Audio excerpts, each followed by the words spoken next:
I'm Cam from the fully improvised comedy podcast Hello from the Magic Tavern. I'm here with my co-hosts, Chud the Talking Badger, Bing Bong, and Usanor the Wizard. I greet thee, listeners.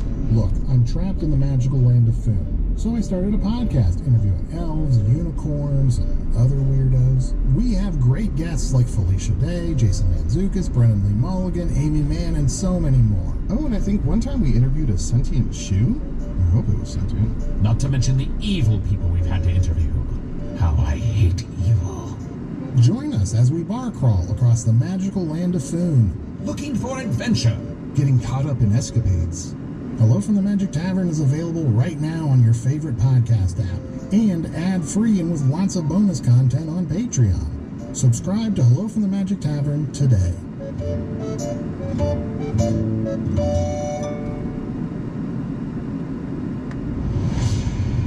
While waiting for repairs on the Lucky Strike to be completed, our party has learned that the situation is more dire than even they had imagined. In a conversation with Valentine, a crisis conversation knowing that a Psyker's life was sacrificed to make the conversation even possible, Valentine revealed that the Alpha Legion is somehow involved in this area of the galaxy and that they must be aware of our party at this time. Not all of the particulars, but one of the Emperor's 20 legions of Adeptus Astartes is actively opposing the party in this area. Morgan collected genetic samples from everyone, and you know that your next mission will be coming even faster than it would have previously to try to stay ahead of the Alpha Legion's ability to track your actions. We've already done Bible study.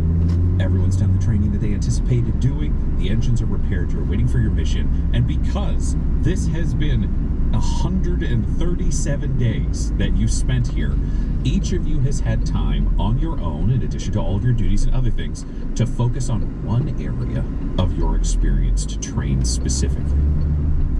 If you can tell me how you trained it, I will give you proficiency in a skill of your choosing due to your focused downtime. Well, excuse me. Well, la-di-da. I will start with you, Damien. What are you training in? What do you gain proficiency in? And how do you gain proficiency in it?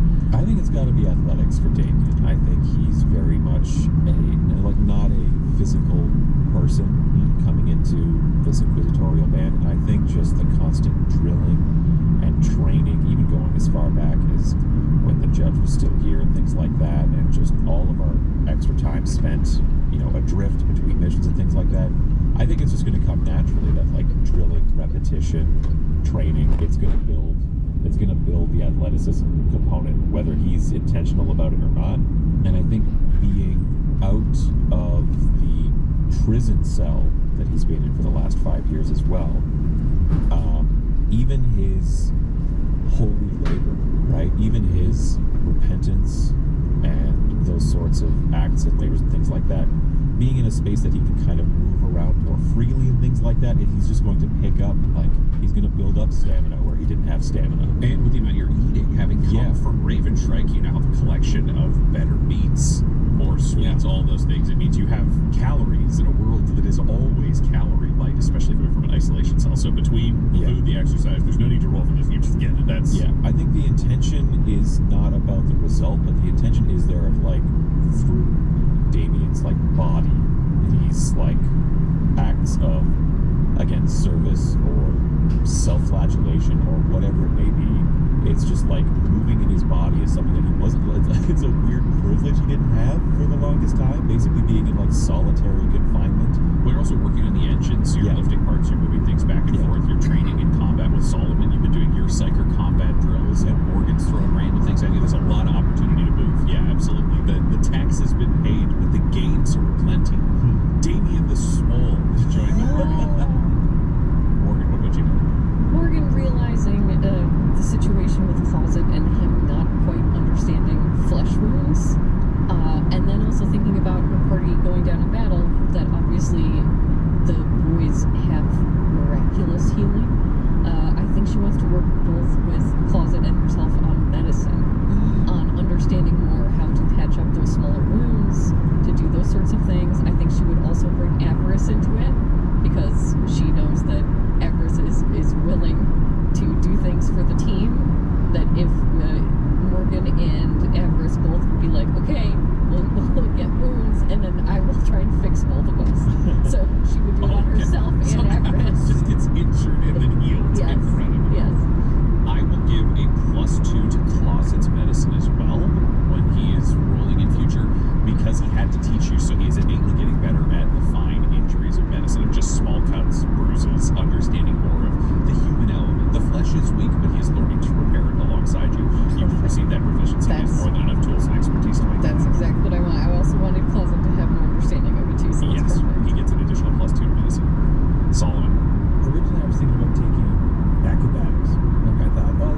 hits the intercom overall and says, "We go to the wall in 3, 2, 1, and whoop, you all feel the lurch as you are drawn out of your current reality into the warp, clearly on your way to another target." Avarice over the intercom says, "I'll meet you all in the mess hall and I'll give you your briefing." I'm imagining you all make your way there. Are you sitting in your standard spots? Do you get snacks? What are you doing? You've had 2 briefings now. This is your 3rd. Yeah. How do you prepare for that? Actually, I'm thinking that Morgan will go over the intercom and say, "Before meeting Everest in the mess hall, Damien Solomon, please come to my quarters." Okay, alrighty. They make their way to you. And as they get in there, Morgan is going to give Damien her necklace while we're in the warp. Put that on him. Say, "I just wanted to speak to the both of you in private. I did have a discussion with the Inquisitor recently." You spoke to Valentine. I did. It was a crisis communique. I passed on to him the password that you found, Damien, that connected both of the conspiracies that we encountered in our missions. The unfortunate thing is that it now makes our mission more dangerous to know who is behind these things. Who is behind this? It is a group. Their name won't mean anything to either of you, and I do not wish to give you information which could put you in peril. All I do wish to tell you both is that we cannot trust anyone else. I trust the 2 of you because of what we've been through, and I trust the mission that we are sent on by the Inquisitor. But I took all of the information on everyone's biology and genomes in case any of us get replaced or tampered with in the future, and I will be checking all of us every time we return from a mission. I'm telling you this in confidence, just that Ja, jag I fant want ikke you noe som both to heter be det. Jeg fant bare on alert. gamle jernbaner og taxi. Exactly. I see. Our enemy have had years to hone Ja, their jeg vet expertise ikke in på warfare. I har have du some fått knowledge in these areas. Jeg kjører. We don't know Jeg what kommer we are snart til det walking into, is what tankekrysset. I can tell you. Each of our missions will be what Valentine wants us to do to Den help the første Imperium avkjørselen at gikk large. Oslo mot But there is a Groruddalen på rumbling E6. underneath that has their sights on us because we have now interrupted their machinations twice. I say this not to cause you both distress, but to know that there is more at play, and I wish you to both keep your eyes open. Okay. So, you trust us, And and I suppose your expectation is that we trust you to know what information is safe to give to us and what isn't. yes, as your interrogator, and having been through much more than you both have, again, information can be dangerous. And if this falls into the wrong hands, it could be worse for us. So what happens if someone gets to you? Solomon, could you roll me an insight? Don't mind if I do. You're slightly more than a thoughtful fellow. Well, that'll be a 13. 13. It seems like a lot of doubt is being presented in this room. That is true. That is true. I don't know how that affects you or how that affects your intention of the scene. I just wanted to throw that into your brain as this conversation is happening. No, I think Solomon is anytime there's like high level planning stuff, I think Solomon really knows his place as far as like, this is none of my business. I just do what I'm told. But this is obviously very disconcerting, and especially when it's so ambiguous. These aren't just orders. These are elevate your own personal paranoia to the point of like omnipresence. Correct. Nothing is safe except for me, but not unless something goes wrong. And then you know. So I think he likes like he's following what Damien's saying. He's seeing the yes, but he's biding his time. All right, then we'll let things continue. Solomon is biding his time. The Emperor does not give us tests that we cannot complete. But we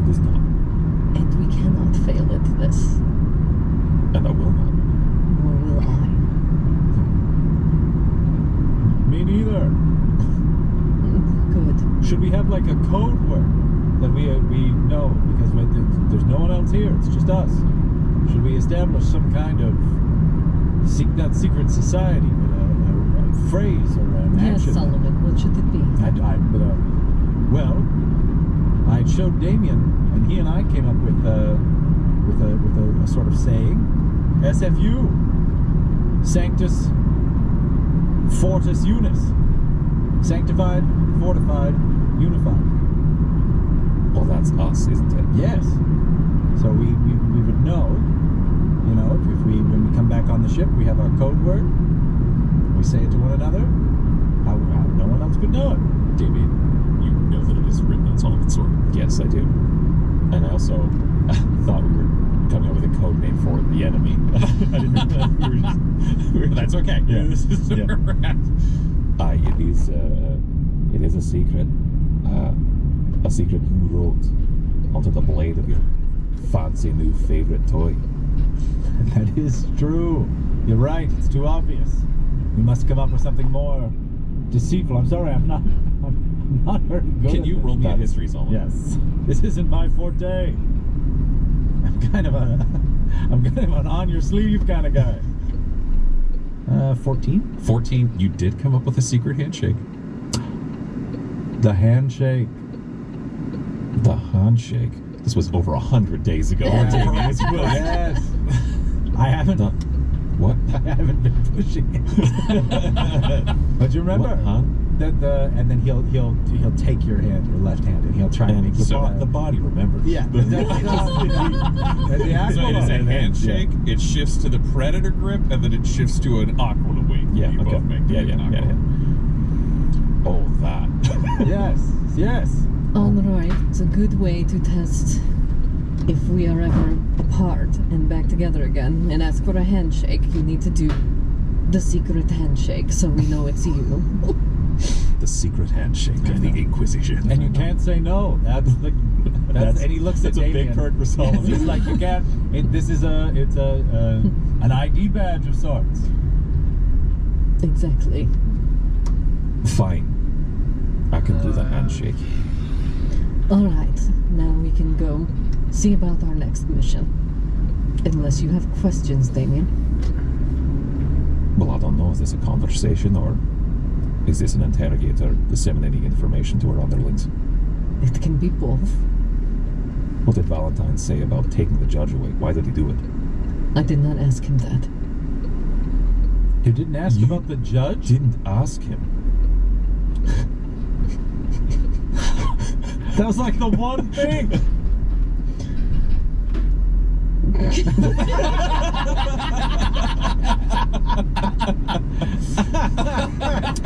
We love you, Dal. We love Somewhere you, Guy Bradford's rolling in his grave. He's dead. He's dead.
må stoppe på en bensinstasjon der. Jeg må pisse. Fy faen, det er kaldt, altså. Ja.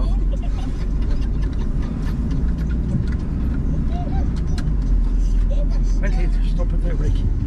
Stopp et øyeblikk, så jeg bare se om jeg har fått gjort alt her så jævla mye prosedyrer.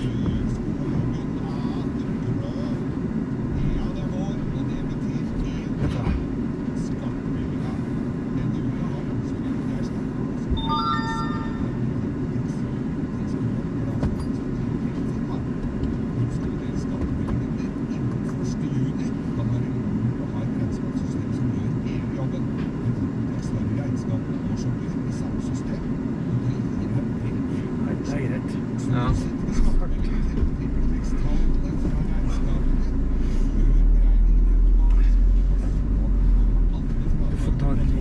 Siden det er så glatt bak der. Ja. Jeg hører lampa hennes. Ja.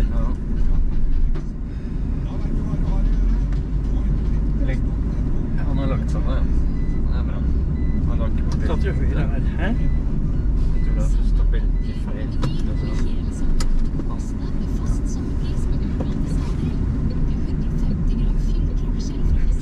Ja, det var stusslig.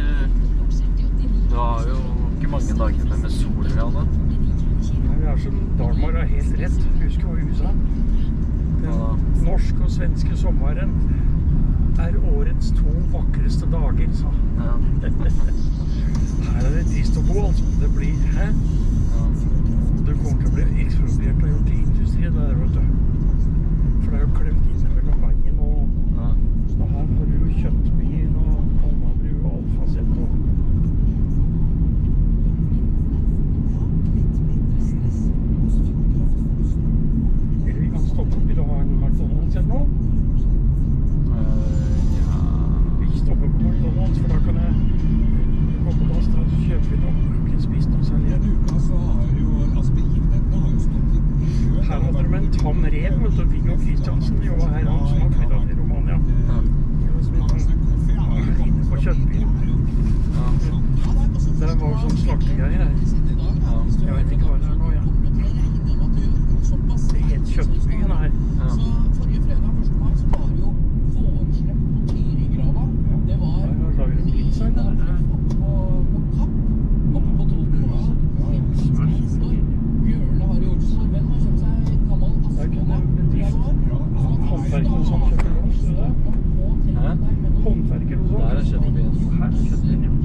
kjørt sakte. Vi skal inn her nede først, og se om bilen er ferdig. Markeringsverkstedet her, så. Her? Her. Fotirhjern der, på veien. Kjørt sakte, da. Er det bare 10 000 dragplan? 106?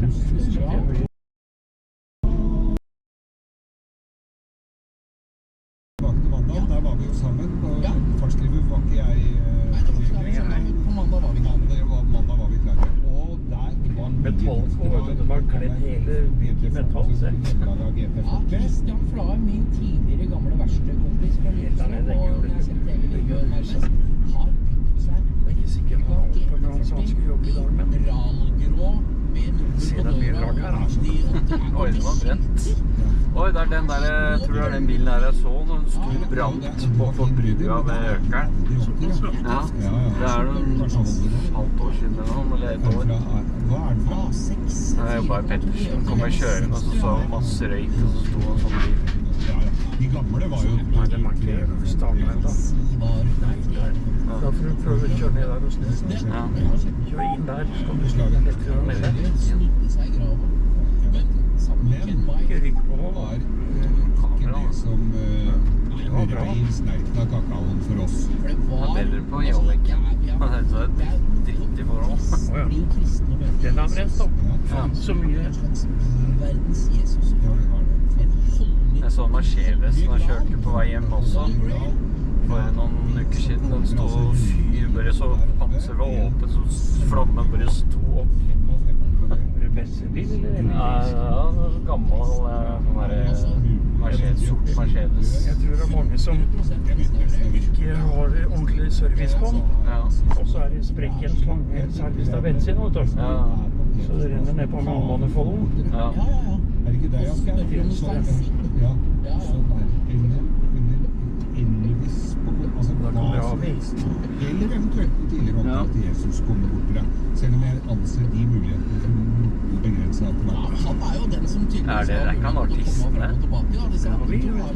Ja, det er jo han som synger den der danse på bordet-sangen. Dans på bordet. Den er fra 2000 eller noe sånt. Stubregård.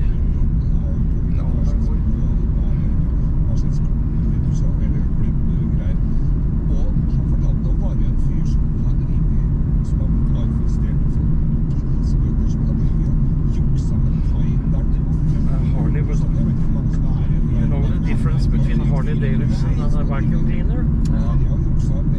Positioning of the dirt bag. Det blir ikke når jeg forteller det.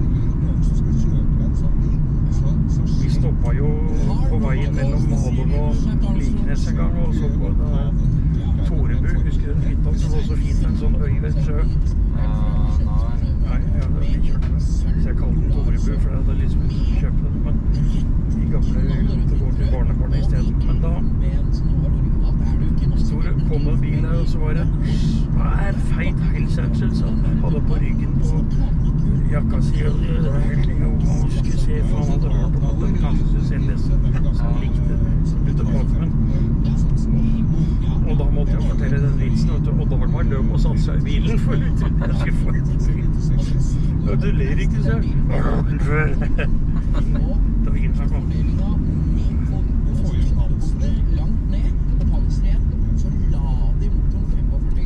Så bare parkerer vi, så går vi inn. Det er masse ledig der. Men en annen funfact jeg også hørte om den bilen var jo de der bakliggedørene. For det også var jo bare noe de kom på underveis. Fordi at det ble jo litt rørramme. Det er sånn der betjente. Det er vel hvis man bestiller varer, så kan de komme med det i bilen. Det er bare sånn. Men, og for ikke snakke om barnebarna våre, men... Det var det her. Vi er familie, da kan du stå der. Da kommer du ut og inn, altså det var rett og slett av praktiske årsaker at det bygde klokkene. Fy faen, det er dritt.